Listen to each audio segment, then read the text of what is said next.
मौला की नजर उस छोटी बच्ची पर पड़ी। उन्होंने महसूस किया कि बच्ची बहुत नाजुक और कमजोर दिखाई दे रही है। जिंदगी में कुछ लम्हे ऐसे आते हैं जिनके लिए इंसान ने कोई तैयारी नहीं की होती। न कोई खबर, न कोई इंतजार, न कोई उम्मीद, बस अचानक और सामने होता है मौला। 14 अगस्त 2026 कैलिफोर्निया के मालिबू में समंदर के किनारे एक आम सी शाम थी। नीला आसमान, समंदर की लहरें और अपनी रोजमर्रा की जिंदगी में मशगूल कुछ लोग। इनमें कुछ इस्माइली नौजवान भी थे जो अपने दोस्तों के साथ रेस्टोरेंट में आए थे। उन्हें क्या मालूम था कि कुछ ही पलों बाद उनकी ये साधारण सी शाम उनकी जिंदगी की सबसे यादगार शामों में बदलने वाली है। वे रेस्टोरेंट से बाहर निकल रहे थे और उसी वक्त मौला अंदर दाखिल हो रहे थे। एक पल के लिए उनकी नजर उन नौजवानों पर पड़ी और फिर मौला ने अपना कदम रोक लिया। वो उनकी तरफ मुड़े, जैसे उस भीड़ में भी अपने लोगों को पहचान लिया हो। एक नौजवान ने हिम्मत करके कहा, शाह रहीम, और जवाब आया, यस। बस एक छोटा सा जवाब, लेकिन उस नौजवान के लिए शायद पूरी दुनिया उसी एक लफ्ज में सिमट आई थी। मौला ने उसे गले लगाया और उसके साथ मौजूद दूसरे दोस्तों से भी गर्मजोशी से हाथ मिलाया। कुछ पल, कुछ मुस्कुराहटें, कुछ अल्फाज, और सामने था एक ऐसा रिश्ता जिसे किसी परिचय की जरूरत नहीं थी। फिर उस नौजवान ने वो सवाल पूछा जो शायद उस वक्त उसके दिल में ही नहीं बल्कि दूर बैठे हजारों मुरीदों के दिल में भी था। मौला, आप दीदार के लिए कब आएंगे? जमात आपका बेसब्री से इंतजार कर रही है। और मौला ने जवाब दिया, जल्द, और साथ ही बताया कि इस वक्त उनका रुख हिंदुस्तान की तरफ है। सोचिए, एक तरफ पूरी जमात मौला के दीदार की आस लगाए बैठी है और दूसरी तरफ समंदर किनारे मालिबू की एक शाम में कुछ मुरीदों को बिना किसी ऐलान के अपने मौला के करीब होने का मौका मिल जाता है। यही तो है मौला और मुरीद का रिश्ता। कभी लाखों लोगों के दरमियान और कभी बस चंद लोगों के बीच। न कोई स्टेज, न कोई प्रोटोकॉल, न कोई बड़ा मजमा, सिर्फ एक मुलाकात, एक गले मिलना, एक मुस्कुराहट और कुछ लम्हों की वो कौरबत जिसे दिल उम्र भर संभाल कर रखता है। कहा जाता है कि उन नौजवानों में से एक की वालिदा उसी दिन जमात खाने में मौजूद थीं। जब लोगों को इस मुलाकात की खबर मिली तो बहुत से लोग उनसे उस वाकये के बारे में पूछने लगे। किसी ने तस्वीर देखी, किसी ने पूरी बात सुनी और किसी ने बस इतना कहा, कितने खुशकिस्मत हैं वो। लेकिन शायद इस कहानी का सबसे खूबसूरत हिस्सा तस्वीर नहीं है। सबसे खूबसूरत हिस्सा है मौला का मुड़ना। वो कुछ नौजवानों को देखकर रुक जाना, उनसे बात करना, उन्हें गले लगाना और उनके दिल की बात सुनना। क्योंकि कभी कभी मोहब्बत बड़े ऐलानों में नहीं होती, वो बस एक पल के लिए रुक जाने में होती है, एक हाथ मिलाने में होती है, एक गले लगाने में होती है और उस एक शब्द में होती है, जल्द। शायद आज भी वो नौजवान उस शाम को याद करते होंगे। मालिबू का वो समंदर, वो आसमान, वो रेस्टोरेंट, वो अचानक हुई मुलाकात और वो पल जब उन्होंने अपने मौला को अपने सामने देखा। और शायद उनके दिल में एक ही एहसास होगा, हम मौला को ढूंढने नहीं निकले थे, मौला खुद हमारे सामने आ गए। अब कहानी को थोड़ा आगे बढ़ाते हैं। 1946 मौलाना सुल्तान मोहम्मद शाह आगा खान तृतीय की डायमंड जुबली का दौर। बंबई में जमात का एक बड़ा आयोजन था। हजारों मुरीद मौजूद थे, लेकिन उस विशाल भीड़ में एक बहुत छोटी सी बच्ची भी थी, सिर्फ 6 साल की। उस बच्ची की दिली ख्वाहिश थी कि वो अपने मौला के सामने एक कविता सुनाए।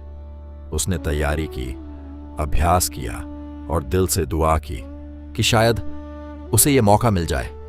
ठीक वैसे ही जैसे आज हजारों मुरीद मौला शाह रहीम की हुजूर में गीनान, तिलावत और रेसिटेशन अपने इमाम के सामने पढ़ना चाहते हैं। और फिर वो दिन आया। वो छोटी सी बच्ची मौला के सामने पहुंची और अपनी कविता सुनाई। उसकी आवाज में एक मासूमियत थी, एक ख्वाहिश थी और अपने मौला के सामने पढ़ने की एक दिली तमन्ना थी। उसकी प्रस्तुति के बाद मौजूद जमात ने इतनी गर्मजोशी से तालियां बजाईं कि उससे वही कविता दोबारा सुनाने की फरमाइश की गई। सोचिए, एक 6 साल की बच्ची इतने बड़े मजमे के सामने, और उसका दिल सिर्फ एक चीज चाहता था, अपने मौला के सामने अपनी आवाज पहुंचाना। लेकिन कहानी का सबसे खूबसूरत हिस्सा अभी बाकी था। जब वो मौला के करीब पहुंची, सुल्तान मोहम्मद शाह ने पूछा, इसके वालिद कहाँ हैं? उसके पिता को बुलाया गया। मौला ने बच्ची और उसके पिता को दुआएं दी, लेकिन फिर मौला की नजर उस छोटी बच्ची पर पड़ी।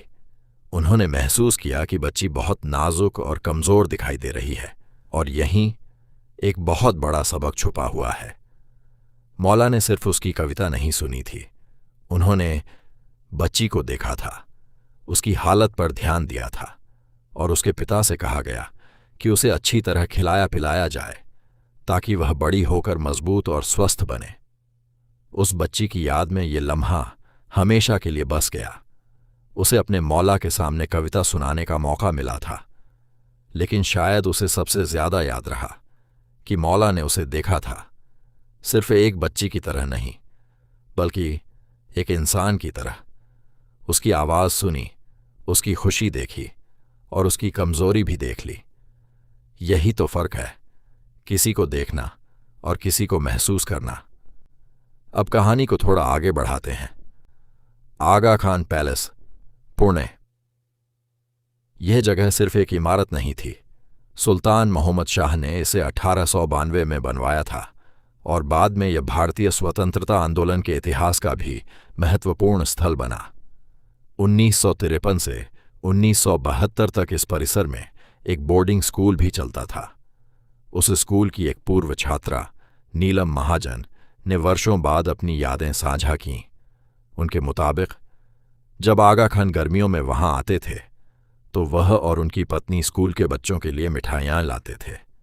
बच्चों के लिए उनकी आमद सिर्फ एक औपचारिक द्वारा नहीं होती थी, वो दिन खुशी का दिन बन जाता था। मिठाइयां, छुट्टी, बगीचे और लाल गुलाबों से भरा वो परिसर। नीलम महाजन ने यह भी याद किया कि आगा खान को अपने गुलाबों के बगीचे बहुत पसंद थे और वे स्कूल की प्रिंसिपल के साथ भोजन भी करते थे। जरा तस्वीर देखिए, एक तरफ दुनिया की बड़ी शख्सियत और दूसरी तरफ स्कूल के बच्चों के लिए मिठाइयाँ। बच्चों के लिए शायद वो सिर्फ इतना था, आगा खान साहब आए हैं, मिठाई आई है। लेकिन आज शाह रहीम के आने से फैले ही मिठाई और तरह के स्वादिष्ट पकवानों से भरपूर दावत और खुशहाली फैली हुई है। इतने वर्षों बाद वही छोटी सी याद इतिहास का एक मानवीय पन्ना बन गई है। अब चलते हैं अफ्रीका की तरफ। Kampala, Uganda. Aga Khan school. पुरानी तस्वीरों के एक पारिवारिक संग्रह में मौला शाह करीम की युगांडा यात्राओं के कई दुर्लभ दृश्य सुरक्षित हैं। उन तस्वीरों में एक तस्वीर ऐसी भी है जिसमें मौला शाह करीम आगा खान सेकेंडरी स्कूल के एक क्लासरूम का दौरा करते दिखाई देते हैं। एक स्कूल, एक कक्षा, विद्यार्थी और उनके बीच इमाम। कितना साधारण दृश्य है, लेकिन शायद इसी सादगी में इसकी खूबसूरती है। इमाम सिर्फ बड़े मंचों पर नहीं, वो स्कूलों में भी पहुंचे, बच्चों के बीच भी पहुंचे। उनकी पढ़ाई, उनके भविष्य, उनकी जिंदगी, इन सब से जुड़े। और यही तस्वीर हमें एक और बात याद दिलाती है, किसी पीढ़ी की सबसे बड़ी दौलत उसके बच्चे होते हैं। और जब कोई इमाम उन बच्चों के बीच खड़ा होता है तो वो सिर्फ आज को नहीं देख रहा होता, वो भविष्य को देख रहा होता है। अब वापस मालिबू। 14 अगस्त 2026। एक नौजवान अपने दोस्तों के साथ, और अचानक सामने मौला शाह रहीम। वो कहता है, शाह रहीम। मौला रुकते हैं, गले मिलते हैं, हाथ मिलाते हैं और फिर एक सवाल, मौला दीदार कब? जवाब, जल्द, क्या आपको अब ये सिर्फ एक मुलाकात लगती है या एक बहुत लंबी कहानी की नई कड़ी? 1946 एक 6 साल की बच्ची अपने मौला के सामने कविता सुनाती है। मौला उसकी आवाज सुनते हैं और फिर उसकी सेहत पर ध्यान देते हैं। 1950 और 60 की दहाई, स्कूलों के बच्चे, मौला की मौजूदगी, क्लासरूम, बगीचे, मिठाइयाँ और दशकों बाद 2026 मालिबू। एक नौजवान अपने मौला को देखता है। मौला मुड़ते हैं, रुकते हैं, गले लगाते हैं और कहते हैं, जल्द 3 दौर, 3 अलग जगहें, 3 इमामों में एक ही नूर का एहसास, नूरुन अला नूर का एहसास, अपने मुरीदों के दिल की दुआएं सुन लेना। और शायद यही इस पूरी कहानी का असली संदेश है। हम अक्सर बड़ी घटनाओं को याद रखते हैं, बड़े भाषण, बड़े समारोह, बड़ी इमारतें, बड़ी यात्राएं, लेकिन इतिहास कभी कभी सबसे खूबसूरत बातें छोटे लम्हों में छुपा देता है। एक 6 साल की बच्ची, एक प्लेट मिठाई, एक स्कूल का क्लासरूम, एक साधारण सा रेस्टोरेंट और एक नौजवान का सवाल, मौला दीदार कब? और जवाब मिलता है, जल्द। शायद दोनों लम्हों के बीच एक गहरी समानता है। एक बच्ची अपने मौला के सामने पहुंचना चाहती थी। एक नौजवान अपनी पूरी जमात की तरफ से दीदार की उम्मीद लेकर खड़ा था।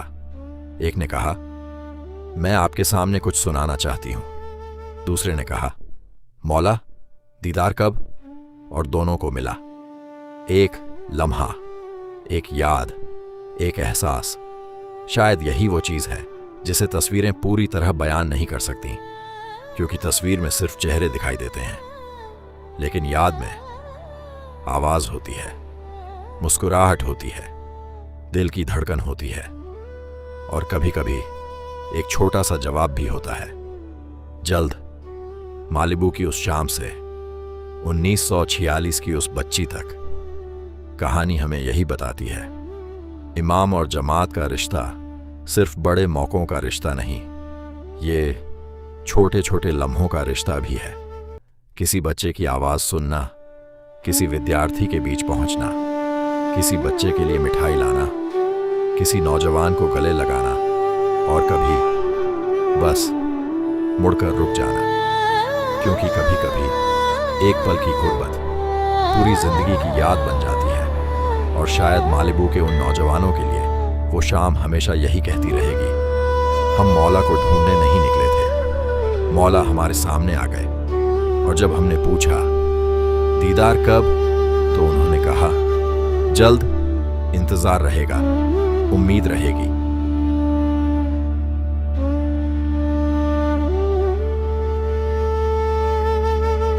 पत्थर की उन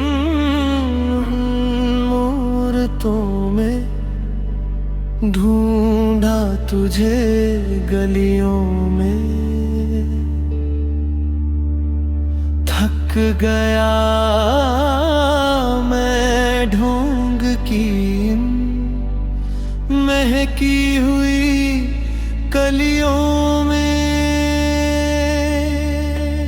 तू ना मिला उस भीड़ में जहां शोर ही बस धर्म था। तू मिला उस मोड़ पर जहां शू मेरा कर्म था।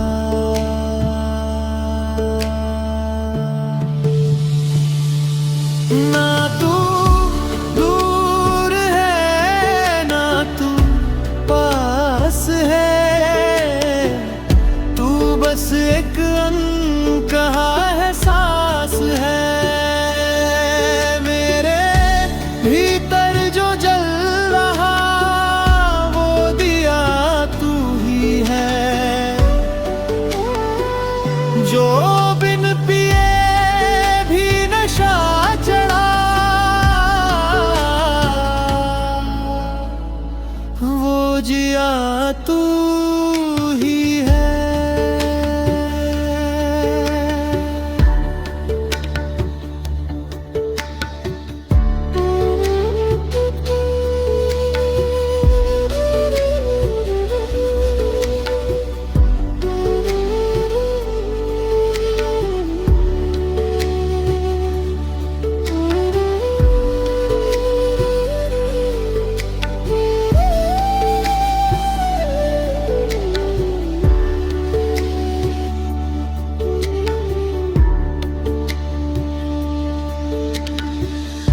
मंदिर की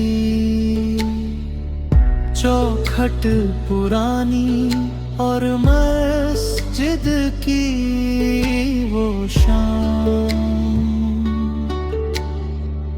क्या कागजों पे लिख दूं मैं तेरा कोई एक नाम। तू हवा है बहता जा, कोई सरहद तुझे रोके नहीं। तू नूर है ऐसा जिसे कोई चक्षु अब टोके नहीं।